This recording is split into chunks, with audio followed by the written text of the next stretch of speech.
So Pokemon decided it was finally time to quote-unquote respond to the massive Fusion Strike and Evolving Skies TCG thefts that have gone on in the community and recently bubbled up to the surface as the most recent Pokemon card scandal. So in today's video, we'll talk about how adequate the information they're giving us is, and if it really means anything in the grand scheme of things. But before we do, let's roll that intro.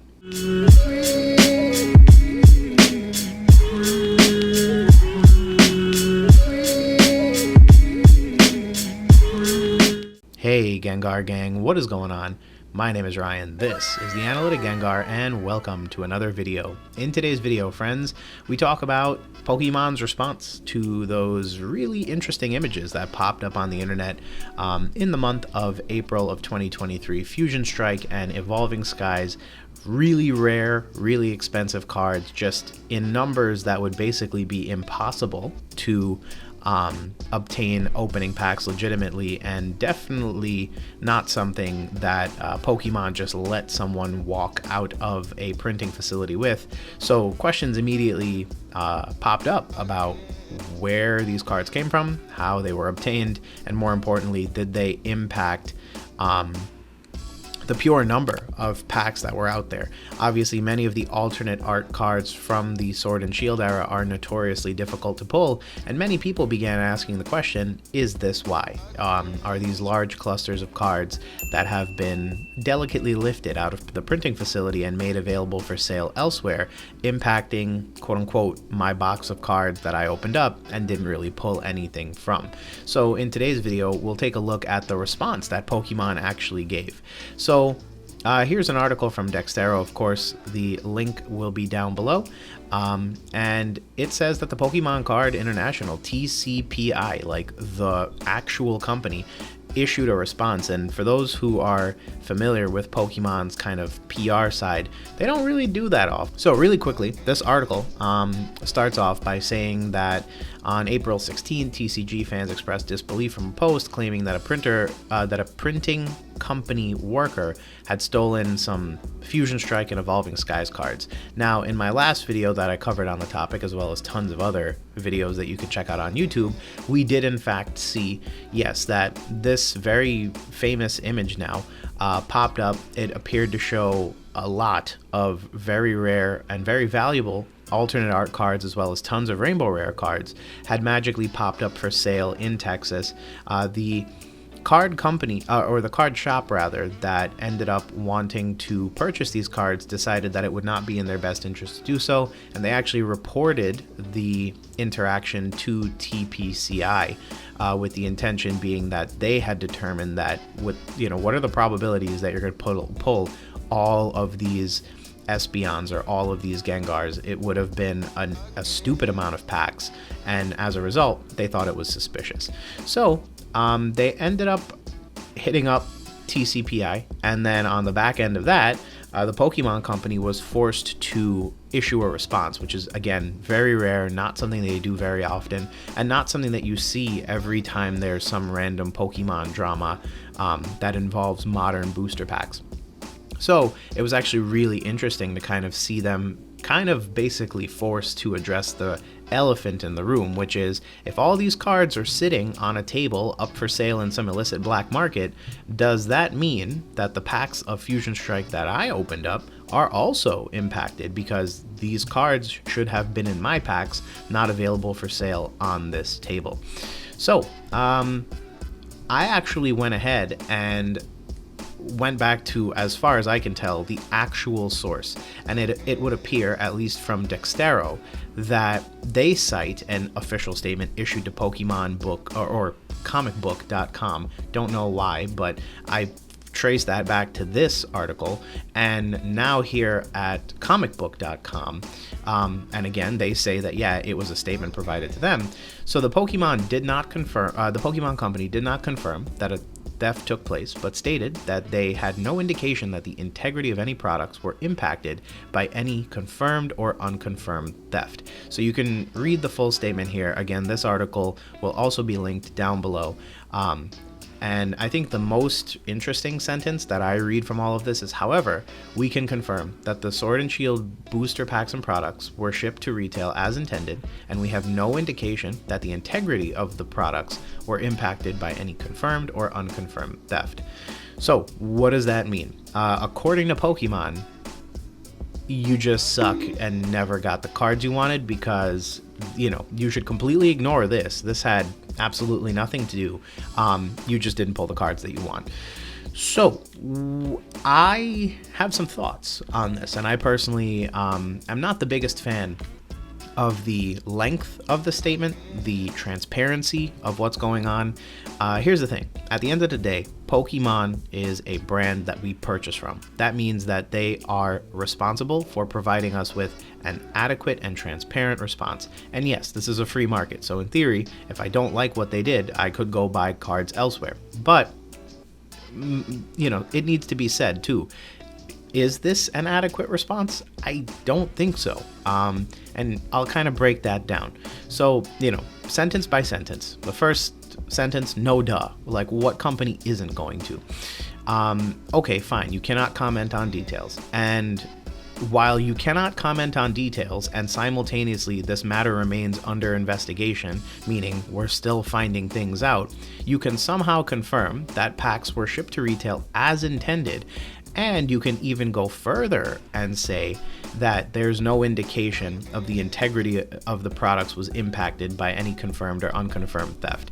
So basically what they're saying inadvertently and indirectly is that all these cards you see on this table and all those ones from the Evolving Skies photo played no role in the cards that you pull or didn't pull. So you shouldn't think of these cards as missing from your packs or any packs. Everything we shipped was exactly shipped the way it should have been shipped.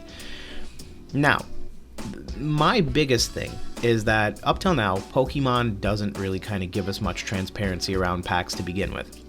So as a default, we usually see items like this one on screen right now that basically try to guess pull rates and try to guess seeding of certain cards in sets based on, sample sizes. So someone opens up 5,000 packs, they say, okay, here are the pull rates based on 5,000 packs. Then, blah, blah, blah, YouTuber or streamer opens up another 10,000, and somewhere deep down in the droves of Reddit, someone will try to add these numbers up and kind of pull together a cohesive statement using, tens of thousands of packs as an estimate. But at the end of the day, they're only ever estimates. And funny enough, Pokemon at no point in the history of Pokemon that I'm aware of, aside from explicitly limited cards, has ever gone out of their way and said, hey, here's the number of cards that, or here's the frequency you should expect to see this with. And who knows, maybe it's because they don't actually print like that. Maybe they don't specifically print Umbreon VMAX alternate arts at a lesser rate than any other card. So, all the ultra rares are printed with the same rate, and that's how it goes. Now, what's interesting about that is that if you look at some vintage uncut sheets of Pokemon cards, different sheets have had some really interesting observations made of them, mainly in the realm of base set sheets and things of the sort, where people highlight that things like the Charizard might not always appear as commonly as other types of cards. Now, I realize that this was back in the Wizards days and things are very different now, but even some images we've seen of other cards on uncut sheets have kind of indicated that some ultra rares are more common than others. So it's interesting because somehow, some way, they can guarantee to you that your products were not impacted at all. And at the same time, the matter remains under investigation, which to me doesn't make any sense. Investigate it fully, complete your investigation, and then release a full and complete statement that can actually reassure your customers that yes, indeed, nothing was impacted. Now, on the other side of the equation, there is this question. What if it was impacted? I'm not by any means saying Pokemon is lying to us when they make this statement. We have to take it at face value because it is what it is. However, what I am trying to point out is that, to admit that the integrity of your products has been impacted would obviously be a huge dilemma. The last time I can think of something even remotely close to this that happened would be when Chilling Reign was missing packs in the Elite Trainer boxes for the Pokemon Center exclusive. And when that occurred, they actually had to mail us all out a bunch of stuff and refund us a bunch of money.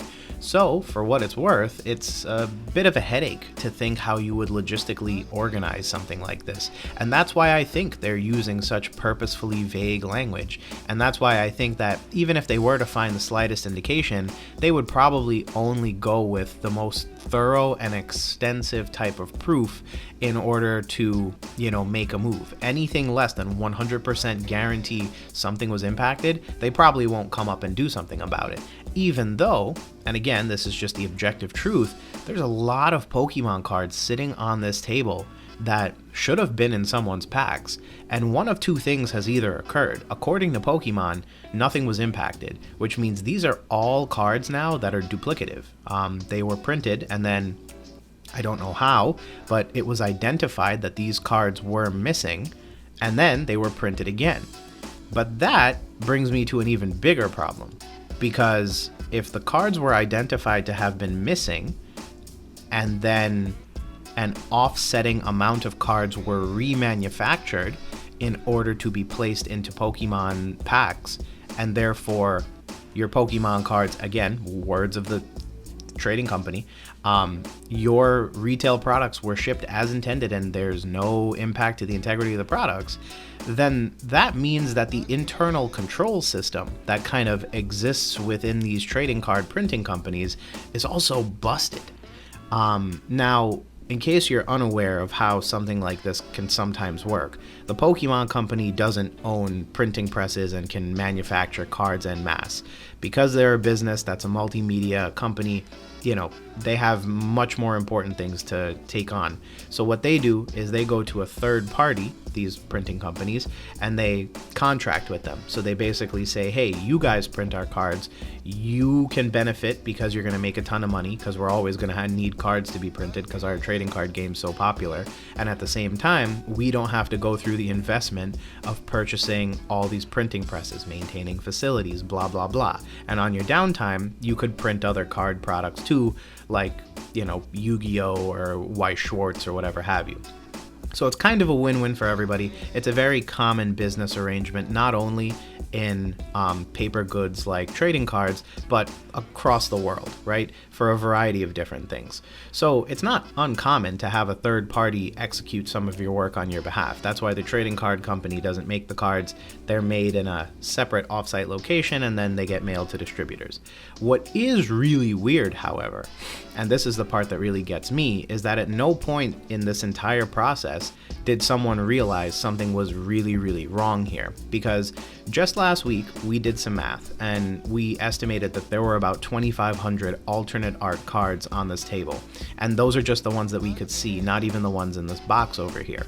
Now, I'm just making a guess here, but I saw somewhere that 5,000 to 20,000 trading cards went missing as a result of this kind of cyclic from the Fusion Strike stuff. So that would indicate that 20,000 cards went missing. I could understand if one card went missing. I could understand if a few cards went missing. I mean, hey, steal a booster box while you're at it too, There's a good chance one could go missing, and it could probably slide under the radar. But when you're stealing literal, I'm going to say, boxes of trading cards, it begins, to me at least, to raise the question of there's something really wrong here. Because if nobody caught this, and let's be real here, none of these cards were stolen at one time. These cards were stolen over a period of time. There's just no way someone walked out with this many trading cards on one day and no one batted an eye. So this was stolen over, I'll say at least 2, 3, 4 days, and nobody caught this. That, to me is a big issue. And here's the problem. Bad trading card printing companies are going to be bad trading card printing companies. Maybe they don't bond their employees.